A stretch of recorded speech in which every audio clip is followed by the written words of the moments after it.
My name is Willowheart. I am 34 years old and I live in Chicago.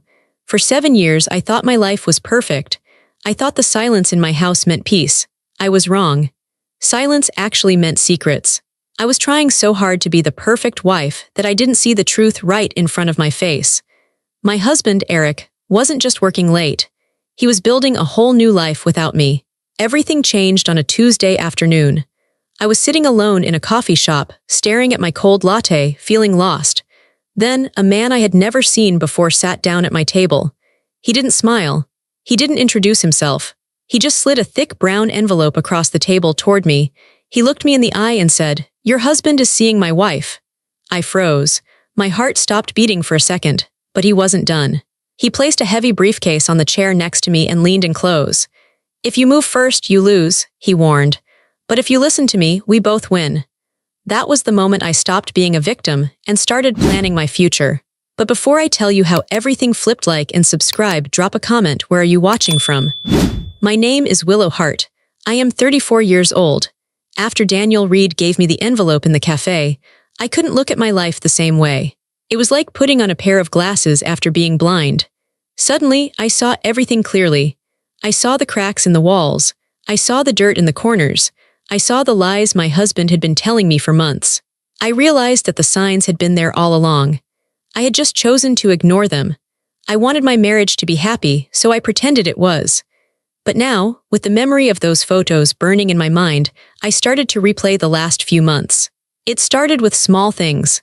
Things that didn't seem important at the time. First, it was the phone. Eric used to leave his phone everywhere. On the kitchen counter, on the coffee table, on the nightstand. He never cared who saw it. He didn't have a passcode. Sometimes, if he was driving, he would ask me to read a text for him. "Willow, who is that?" he would ask. "It's your mom," I would say. "Okay, answer it for me." That was the old Eric. The new Eric was different. About 4 months ago, the phone became his most precious possession. He never let it out of his sight. When he walked into a room, the phone was in his pocket. When he went to the bathroom, he took it with him. When he took a shower, he left it on the sink counter, not on the nightstand. And when he put it down, he always put it face down, screen against the table. Always. One night about 2 months ago, we were watching a movie. His phone buzzed on the coffee table. It was face up for once. A text message notification lit up the screen. I glanced at it. It just said, "Message from B." "Who is B?" I asked. I wasn't suspicious. I was just curious. Eric moved faster than I had ever seen him move. He snatched the phone off the table. "Just a client," he said. His voice was tight. "Bob, from accounting, he's annoying." He typed something quickly and then shoved the phone deep into his pocket. He didn't look at me. He stared at the TV screen, but I could tell he wasn't watching the movie anymore. His leg was bouncing up and down. "Bob texts you at 9 p.m. on a Saturday?" I asked. "Ideally, no," Eric said. "But it's tax season soon. You know how it is." I didn't know how it was, but I let it go. I didn't want to start a fight. I wanted to enjoy our movie night. Then he changed his passcode. I found out a week later. I wanted to use his phone to check the weather because mine was charging in the other room. I picked up his phone and typed in 1 - 2 - 3 - 4. It didn't work. I tried his birthday. It didn't work. I tried our anniversary. It didn't work. "Hey," I called out to him in the kitchen. "Did you change your code?" He came into the living room wiping his hands on a dish towel. He looked annoyed. "Yeah," he said. "Company policy. Security update. We all had to change them to something more complex." "Oh," I said. "Can you unlock it? I just want to check the weather." He walked over, took the phone from my hand, unlocked it himself, checked the weather, and told me, "It's going to rain." Then he put the phone back in his pocket. He didn't give it back to me. I felt a little sting in my chest. Why wouldn't he tell me the new code? We were married. We shared a bank account. We shared a bed. Why couldn't we share a phone code? But again, I ignored it. Privacy is important, I told myself. He is stressed about work security. Then came the gym trips. Eric had never been a fitness fanatic. He liked to jog occasionally, but he wasn't someone who went to the gym every day. But suddenly, 3 months ago, he joined a fancy gym downtown. "I need to get in shape," he told me. "I'm sitting at a desk all day. I feel sluggish." "That's great," I said. "I'm proud of you." He started going 3 times a week. Tuesdays, Thursdays, and Saturday mornings. He would leave the house with his gym bag and come back 2 hours later, but something was off. When he came home, he didn't look tired. He didn't have that red, sweaty face people have after a workout. He looked fresh. He looked happy. And his clothes, they didn't smell. One Tuesday, I picked up his gym clothes to wash them. I lifted his t-shirt to put it in the hamper. I smelled it. It smelled like fabric softener. It smelled like cologne. It didn't smell like sweat. I frowned. Maybe he showered at the gym. But if he showered, why would he put his dirty gym clothes back on? Or maybe he just didn't work out very hard. I held the shirt in my hands. I wanted to ask him, but I was afraid of the answer. I was afraid of looking like a jealous, crazy wife. So I threw the shirt in the washing machine and washed away the evidence. The biggest change, though, was the way he treated me. He stopped looking at me. When we talked, he looked at his phone or the TV or the wall. He stopped asking me about my day. He stopped touching me. We used to hold hands when we watched TV. We used to hug when he came home from work. We used to kiss, real kisses, not just pecks on the cheek. That all stopped. When I tried to hug him, he would stiffen. He would pat my back like I was a buddy, then pull away. "I'm just tired," he would say. "My back hurts." In bed, he stayed on his side. He built a wall of pillows between us. "I have a headache," he said one night. "I have an early meeting," he said the next night. "I'm just really stressed," he said the night after that. I felt ugly. I felt unwanted. I bought new lingerie. I bought a new perfume. I cooked his favorite meals. I tried so hard to be the perfect wife, thinking that if I was just better, he would love me again. I blamed myself. Maybe I'm boring, I thought. Maybe I've gained weight. Maybe I talk too much. I was tearing myself apart trying to fix a problem that wasn't about me. Now, sitting in my kitchen with Daniel Reed's photos hidden in the closet, I knew the truth. He wasn't tired. He wasn't stressed. He wasn't working out. He was giving his energy to someone else. He was giving his smiles to Brooke. He was giving his touch to her. He wasn't coming home tired from the gym. He was coming home satisfied from seeing her. The cologne I smelled on him wasn't borrowed from a coworker. It was the scent of betrayal. The late nights at the office were dinners with her. The business trips were getaways with her. I felt a wave of nausea. I had been sleeping next to a lie. Every time he told me he loved me in the last 6 months, he was lying. Every time he kissed me on the forehead, he was probably thinking of her. The realization made me feel cold, but it also made me feel something else. Clarity. I wasn't crazy. I wasn't paranoid. My gut had been telling me something was wrong for months. My body knew it before my brain did. That's why I had been feeling anxious. That's why I couldn't sleep. I had been right all along. I looked at the clock on the microwave. It was 8 p.m. Eric was in the living room watching a basketball game. He was texting on his phone during the commercials. I walked into the living room. "Who are you texting?" I asked calmly. He jumped. He hadn't heard me come in. He flipped the phone face down on the couch cushion. "Just Bob," he said. "Work stuff." "Bob again," I said. "He works hard." "Yeah," Eric said. He didn't look at me. "He's a workaholic." I looked at the back of his head. I wanted to smash a vase over it. I wanted to scream, but I didn't. "Do you want some tea?" I asked instead. "Sure," he said. "Thanks, honey." "Okay," I said. I went back to the kitchen to make the tea. My hands were shaking, but my mind was steady. "Enjoy your tea, Eric," I thought. "Enjoy your text messages with Brooke, because your time is running out." I wasn't just observing the changes anymore. I was preparing to use them against him. Knowing the truth is one thing. Seeing it with your own eyes is something else entirely. Daniel Reed had given me photos. I had seen the evidence on paper. But a photo is still just a piece of paper. You can put it in a drawer. You can hide it. I needed to see it for myself. I needed to see them together. I needed to see him be the man he was with her, so I could finally let go of the man I thought he was with me. It happened 4 days after I met Daniel in the cafe. It was a Saturday night.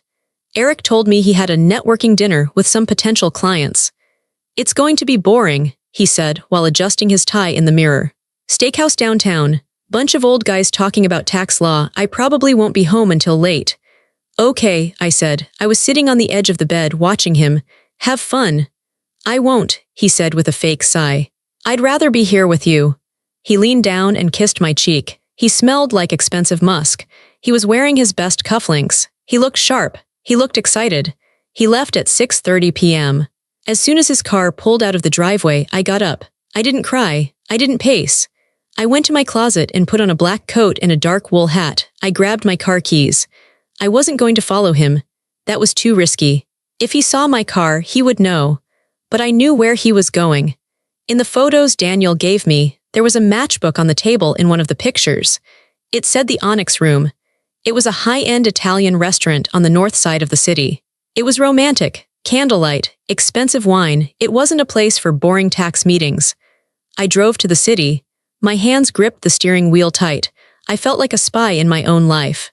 I parked my car 2 blocks away from the Onyx Room. I walked the rest of the way. It was cold, and the wind bit at my face, but I didn't feel it. Adrenaline was pumping through my veins. The restaurant had big glass windows in the front, covered partially by velvet curtains, but you could still see inside if you stood at the right angle.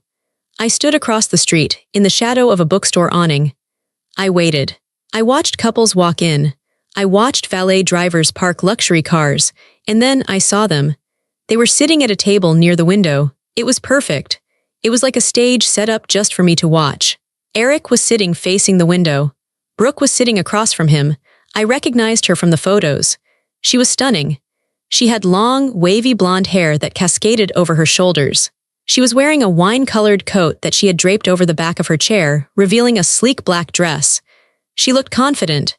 She looked expensive, but what killed me wasn't her beauty. It was him. Eric was glowing. He was leaning across the table, talking to her. He was using his hands to tell a story. He was animated. Then he threw his head back and laughed. It was a big, genuine laugh. I saw his chest move. I hadn't seen him laugh like that in 2 years. With me, his laughs were polite, brief. With her, he was alive. I watched the waiter bring a bottle of wine. Eric tasted it. He nodded. He poured a glass for her. Then he reached across the table. He took her hand. He didn't just hold it. He stroked her knuckles with his thumb. It was such a gentle, intimate gesture. I felt a physical pain in my chest, right in the center, as if someone had reached inside and squeezed my heart. That was my husband. That was the hand that wore my wedding ring. But he wasn't wearing it. I squinted. His left hand was bare. He had taken off his wedding ring for her. I felt tears hot and fast running down my face. I couldn't stop them.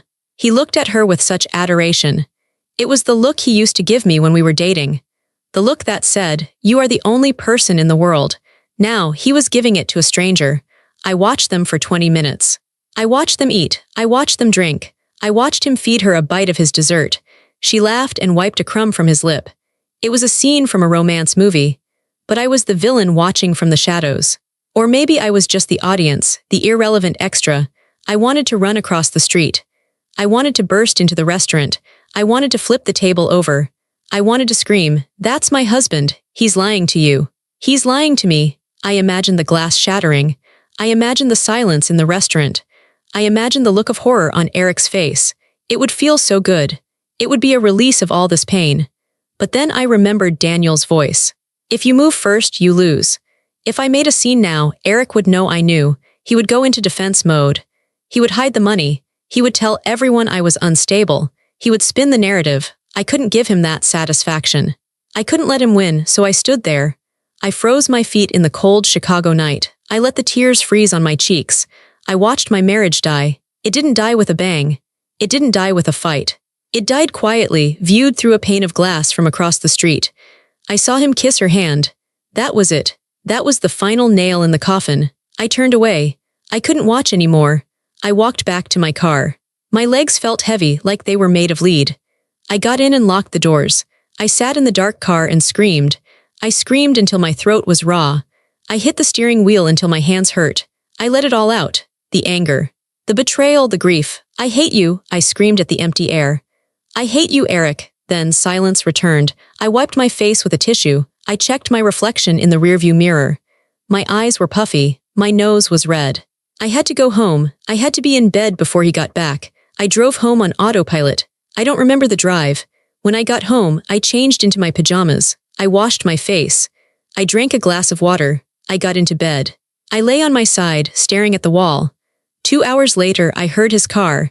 He came into the bedroom quietly. He smelled like wine and her perfume. He smelled like the lies I had just witnessed. "Willow," he whispered. "You awake?" I didn't move. I kept my breathing slow and steady. I pretended to be asleep. He sighed. He took off his clothes. He put his wedding ring back on. I heard the tiny clink as he picked it up from wherever he had hidden it in his pocket and slid it onto his finger. He climbed into bed next to me. He turned his back to me. I lay there in the dark, my eyes wide open. I knew the truth now. I had seen it. There was no going back. The doubt was gone. The hope was gone. All that was left was the plan. I wasn't just a wife anymore. I was a witness, and I was building my case.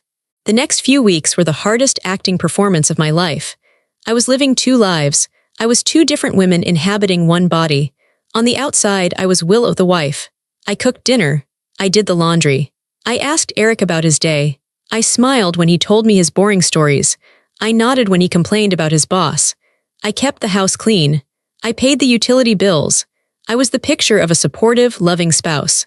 But on the inside, I was Will of the spy. I was cold. I was calculating. I was observant. Every time Eric left the room, I was working. I checked his pockets. I found receipts he forgot to throw away. A receipt for a bracelet from a jewelry store. I never got a bracelet. A receipt for room service at the Palmer House Hotel. He told me he was at a conference. A parking stub from the garage near Brooke's apartment. I took photos of all of them with my phone, then sent them to a secure email address I created just for this. Then I put the receipts back exactly where I found them. I checked the trash. I found a torn-up note in his home office wastebasket. It was in handwriting I didn't recognize. It said, "Can't wait for the weekend, B." I taped it back together, took a photo, and then tore it up again. I checked the bank statements. Eric was clever, but he wasn't perfect. He used a separate credit card for most of his affairs, one I wasn't supposed to see. But one day, a statement came in the mail for a platinum rewards card I didn't know we had. I opened it, flights to Miami. He said he went to a seminar in Detroit, dinner at a steakhouse, hotel charges, thousands of dollars, our money we were supposed to be saving for a house renovation, money for our future children. He was spending our future on her. I scanned the statement and hid the original in my pile of to-be-filed papers so he wouldn't notice it was missing immediately. I met with a lawyer. Her name was Sarah. She was sharp, serious, and didn't offer me tea or sympathy. She offered me strategy. Suspicion is nothing, Sarah told me. She sat behind a large glass desk. In a divorce court, feelings don't matter, crying doesn't matter. The judge doesn't care if your heart is broken. The judge cares about assets. The judge cares about proof. I have proof, I said. I have photos. Good, she said. But we need more. We need financial proof. We need to prove he is dissipating marital assets. That means spending your shared money on his mistress. If we can prove that, we can get that money back in the settlement. He spent thousands, I said. Get me the statements, Sarah said. Get me everything. And do not, I repeat, do not, let him know you are leaving. If he knows, he will hide the cash. He will transfer funds to offshore accounts. He will gift money to his brother. He will make himself look poor on paper. I won't say a word, I promised, so I went back to the performance. It was exhausting. Sitting across from him at breakfast, pouring him orange juice, while imagining throwing the glass in his face. Listening to him lie about his weekend plans, while nodding and saying, "That sounds fun, honey." The hardest part was the physical contact, when he accidentally brushed my arm, when he tried to kiss me goodbye. My skin would crawl. I felt dirty. I wanted to scrub myself with steel wool every time he touched me. I started making excuses to avoid intimacy. I have a stomach ache. I'm on my period. I pulled a muscle in my back. I'm just so tired. He didn't seem to mind too much. He was getting what he needed from Brooke. That realization hurt, but it also made it easier. He wasn't chasing me because he had her. One evening, we were in the kitchen. I was washing dishes. He was leaning against the counter, eating an apple. "You know," he said casually, "I was thinking maybe we should sell the house." I froze. I turned off the water. "What? The market is hot right now," he said. "We could make a good profit. Maybe downsize to a condo downtown, get something modern."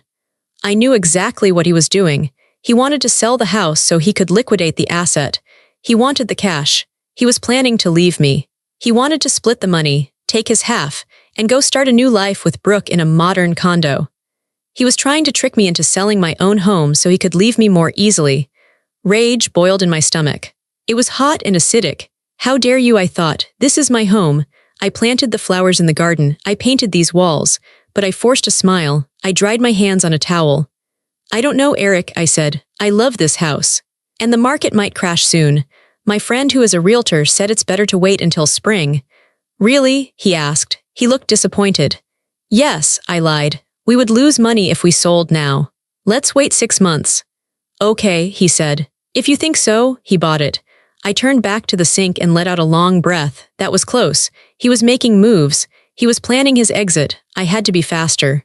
I looked at the calendar on the wall. It had been 3 weeks since I met Daniel. I had a stack of evidence. I had the bank statements. I had the receipts. I was almost ready. Living as two people was tearing me apart. I was losing weight. I had dark circles under my eyes. Are you okay? My friend Lisa asked me one day at lunch. You look tired. Just work, I lied. Just busy. I couldn't tell anyone, not even Lisa.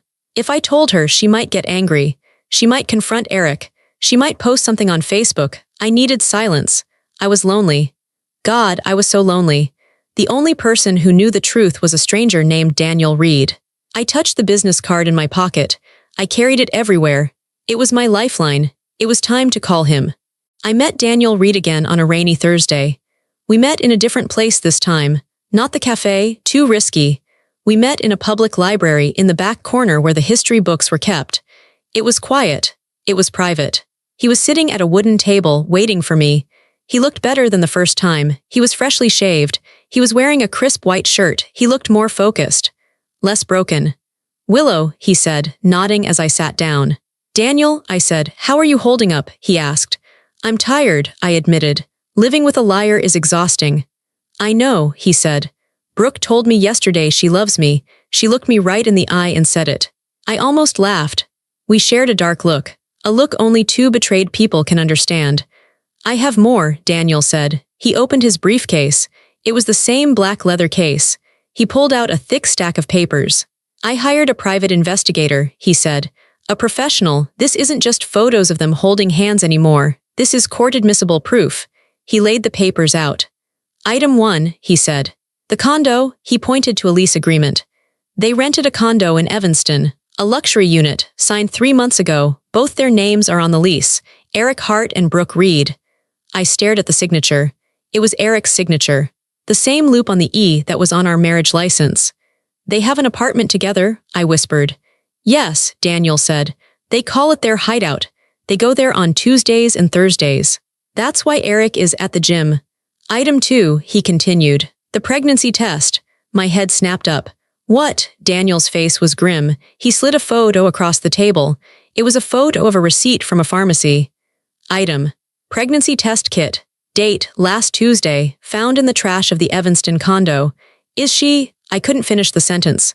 The room started to spin. If she was pregnant, this was a whole new level of nightmare. No, Daniel said quickly. The PI found the test in the bin later. It was negative, but the fact that they are taking tests, it means they are serious. It means they aren't being careful. They are building a family, Willow, while still married to us. I felt sick. I put my hand over my mouth. They were trying to have a baby. Eric told me he wasn't ready for kids. He told me he wanted to wait until his career was more stable. He didn't want kids with me. He wanted them with her. That hurt more than the cheating. That broke something deep inside me. Item 3, Daniel said. He reached into the briefcase again. This time, he didn't pull out papers. He pulled out a checkbook. My wife comes from money, Daniel said. Family money, I do well, but she has a trust fund. I tracked a transfer. She transferred $50,000 to a joint account. A joint account with Eric? I asked. Yes, Daniel said. They are pooling their resources. They are planning to run away together, Willow. I think they are planning to file for divorce in January. New year, new life. That's next month, I said. Exactly, Daniel said. That's why we have to act now. He leaned forward. His voice dropped to a whisper. I have a plan, but I need you to be brave. I'm listening, I said. The sadness was gone, replaced by the cold fire of revenge. We file on the same day, Daniel said. We blindside them. We catch them off guard. Okay, I said. But there's more, he said. I am going to offer you something. Consider it an investment.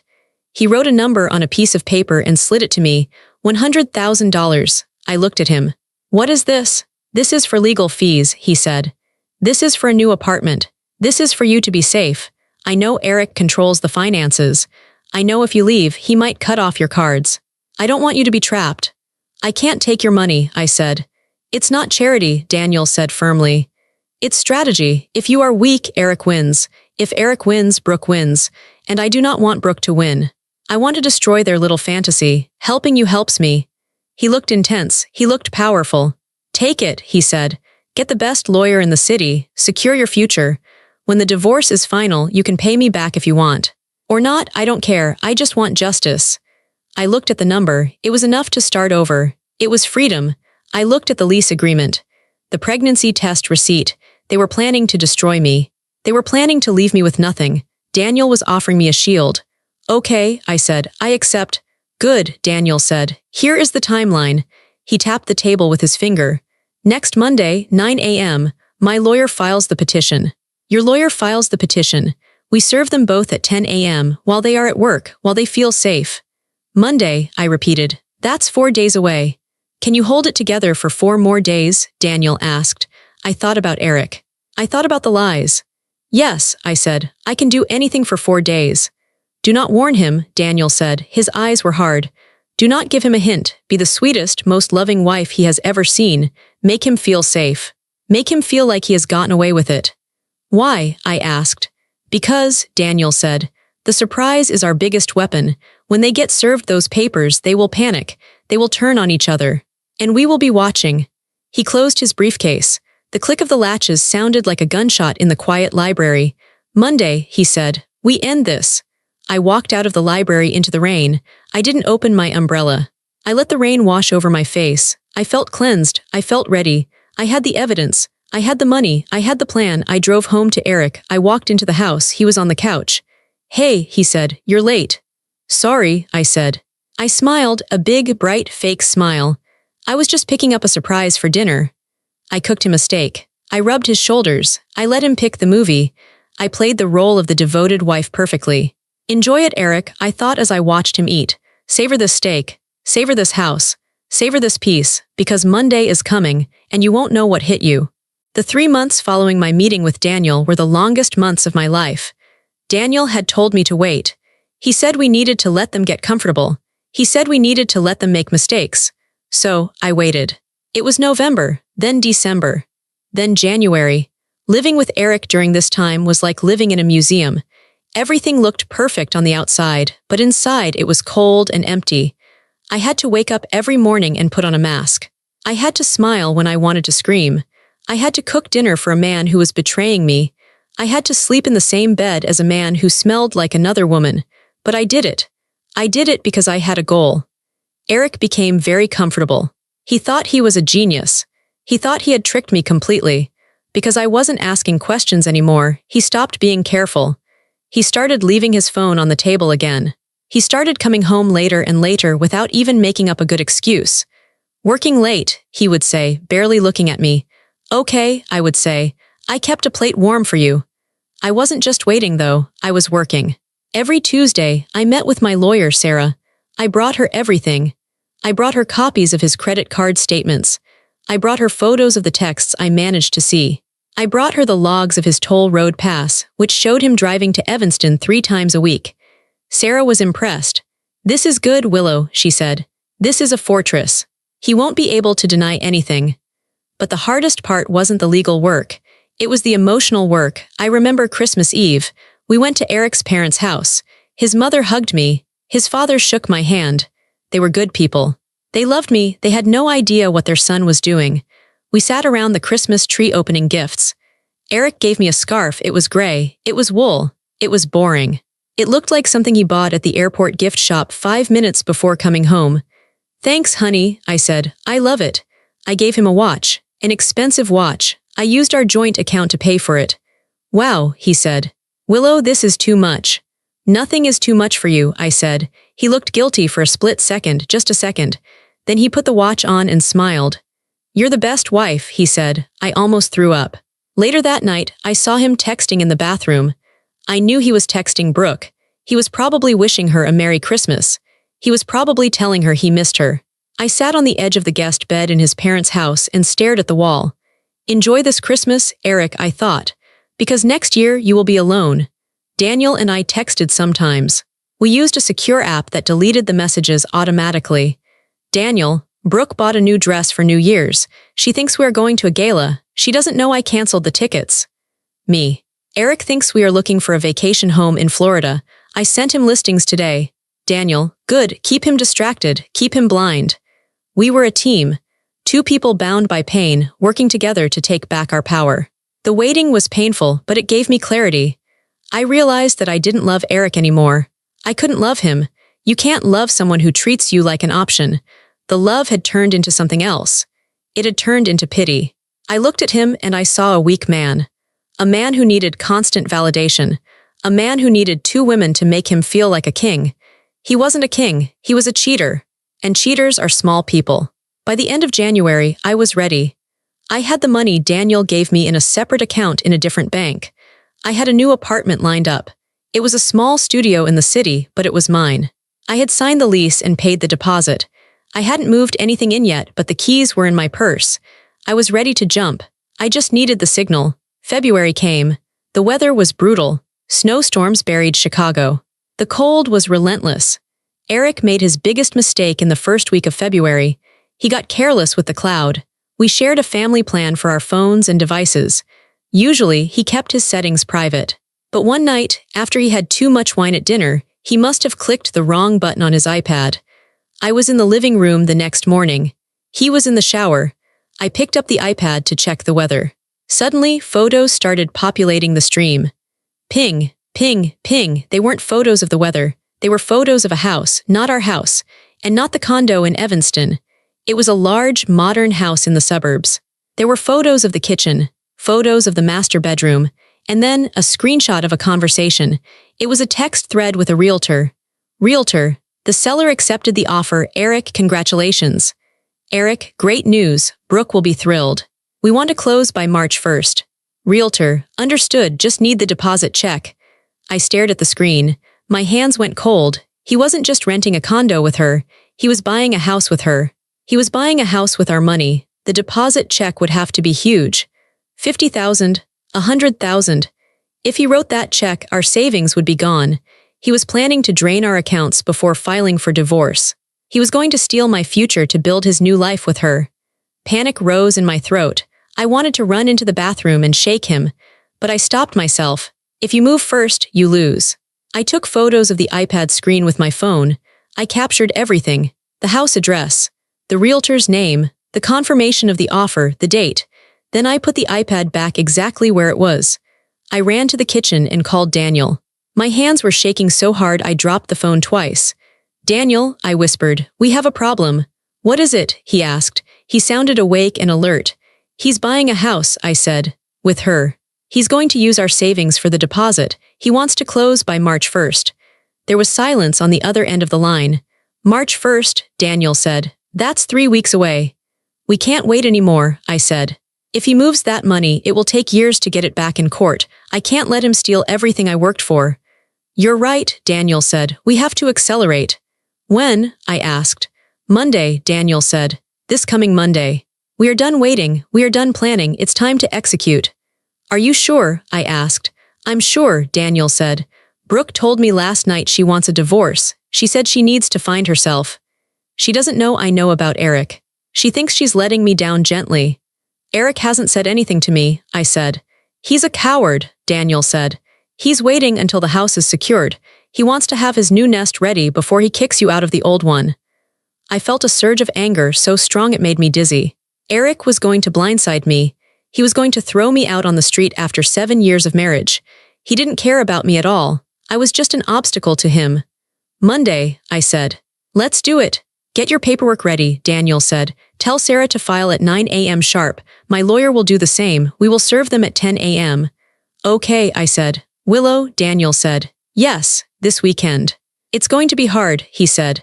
It's the last weekend of the lie. Act normal. Do not let him suspect anything. If he smells fear, he will move the money. I won't let him see anything, I promised. That weekend was a blur. I packed a go bag and hid it in the trunk of my car. Just clothes, documents, and some jewelry. I moved half of the money from our joint savings account to my private account. Not all of it. That would trigger an alert. Just enough to be safe. I told the bank it was for a surprise renovation. Sunday night, we ordered pizza. Eric sat on the couch, eating a slice of pepperoni pizza. He looked relaxed. He was texting on his phone. Probably telling Brooke about the new house. This is nice, he said. Quiet night in. Yeah, I said. Very peaceful. I looked at him. I memorized his face, the curve of his nose, the way his hair fell over his forehead. I was saying goodbye, not with words but with my eyes. I was saying goodbye to the husband I thought I had. I was saying goodbye to the life I thought I would live. Enjoy your pizza, Eric, I thought. It's your last meal as a free man. What are you thinking about? He asked, catching me staring. Just the future, I said with a small smile. The future looks good, he said, smirking. He thought I meant our future. He thought I was stupid. Yes, I said. It really does. I went to bed early. I needed to sleep. I needed to be strong. Tomorrow was Monday. Tomorrow was war. Monday morning broke cold and bright. The sun was shining off the snow. It was a beautiful day for a revolution. I woke up at 6 a.m. I made coffee. I made pancakes. I wanted everything to be normal. Eric came down at 7 a.m. He was wearing his navy blue suit, the one he wore when I first saw the photo of him with Brooke. Pancakes? He asked. What's the occasion? Just felt like it, I said. Big day today. Oh, he asked. What's happening today? Just work stuff, I said. I have a feeling it's going to be a productive day. He ate quickly. He checked his watch. I gotta run, he said. Meeting at 9 o'clock. He kissed me on the cheek. See you tonight, he said. See you, I said. I watched him walk out the door. I watched him get in his car. I watched him drive away. As soon as his taillights disappeared, I moved. I ran to the phone. I called Sarah. Do it, I said. Filing now, she said. The process server is already on his way to Eric's office. He will be there at 10 a.m. I called Daniel. It's done, I said. Same here, Daniel said. Brooke is at her office. My server is walking in the building now. I sat down at the kitchen table. The house was silent. Now I just had to wait. 10 a.m. came. I stared at the clock. Tick, tick, tick. I imagined the scene. Eric sitting in his glass-walled office. Feeling important, feeling safe, the receptionist knocking on the door. Mr. Hart, there is a delivery for you. A man walking in, handing him a thick envelope. Eric Hart, you are served. Eric opening the envelope. Seeing the divorce petition. Seeing the motion to freeze assets. Seeing the evidence list attached. Exhibit A, photos of infidelity. Exhibit B, receipt for condo. Exhibit C, text messages. I imagined his face turning pale. I imagined him reaching for his phone to call Brooke. But Brooke wouldn't answer, because she was getting served at the exact same moment. 10:15 a.m. My phone rang. It was Eric. I stared at the screen. Hubby calling. I let it ring. I didn't answer. It rang again and again. He left a voicemail, then a text. Willow, what is this? Willow, pick up the phone. Are you crazy? We need to talk. I turned my phone off. I didn't want to talk. I had nothing to say to him. My lawyer would do the talking now. I stood up. I walked around the house. I touched the walls. I touched the furniture. This house wasn't my home anymore. It was a crime scene. I went upstairs and packed the rest of my things. I took my clothes. My books, my grandmother's jewelry box. I left everything else. The furniture, the TV, the dishes, I didn't want any of it. It was all tainted. At 11 a.m., Daniel called me on my second phone, a burner phone we had bought just for this day. Did he call? Daniel asked. Yes, I said. I didn't answer. Good, Daniel said. Brooke called me screaming. She asked how I knew. I told her I've known for months. She hung up on me. Did you freeze the accounts? I asked. Yes, Daniel said. The emergency order went through at 9:30 a.m. The joint accounts are locked. They can't move a penny. The deposit for their new house, it's gone. They can't write the check. I let out a breath I didn't know I was holding. We did it. We stopped them. What now? I asked. Now we let them panic, Daniel said. Go to your new apartment, Willow. Turn off your phone. Take a nap. You've earned it. Thank you, Daniel, I said. Thank you, Willow, he said. We survived. I walked out of the house. I locked the front door. I put the key under the mat. I got in my car and drove to the city. I drove to my new studio apartment. It was small. It had bare white walls and a view of a brick alley. But it was beautiful. It was quiet. It was mine. I sat on the floor of the empty apartment and cried. Not tears of sadness, tears of relief. The lie was over. The acting was over. I was Willow Hart again, and I was free. The divorce process was ugly, but it was quick. Because we had so much evidence, there was nothing Eric could really do. He tried to fight it first. He hired a loud, expensive lawyer who tried to bully me. Mrs. Hart is being vindictive, the lawyer said in the first hearing. She is invading my client's privacy. My lawyer, Sarah, was calm. She simply laid the documents on the judge's bench. Your Honor, Sarah said, Mr. Hart spent $45,000 of marital funds on a condo for his mistress. He attempted to spend another $80,000 on a down payment for a new home while still married. This is not vindictiveness. This is dissipation of assets. The judge was a stern woman with glasses. She looked at the documents. She looked at Eric. Eric was shrinking in his seat. He looked tired. He looked smaller than I remembered.